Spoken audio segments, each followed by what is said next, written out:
Hello friends, welcome to Creative Medicine. In this lecture, we will learn about. Hello friends, let us now learn some important points about thiazide diuretics uses. Thiazide diuretics reduces calcium excretion, and because it reduces calcium excretion, it is used in idiopathic hypercalciuria with nephrocalcinosis.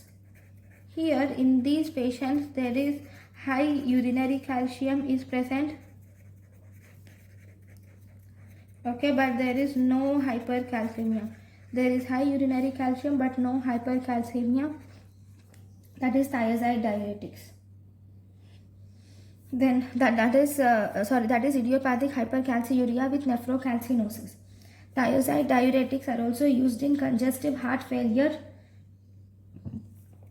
especially if the edema is resistant to loop diuretics. If the edema is resistant to loop diuretics, then we use the combination of loop plus thiazide diuretics.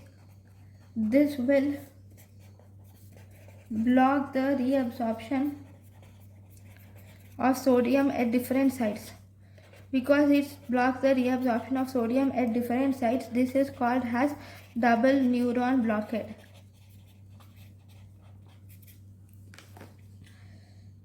Now, this thiazide diuretics also decrease the peripheral vascular resistance, and thus they will result in decreased blood pressure. So used in hypertension. They will cause decreased blood pressure, so used in hypertension. Okay, so this is about thiazide diuretics. Thank you users. Thank you for watching. Thank you and thank you for watching.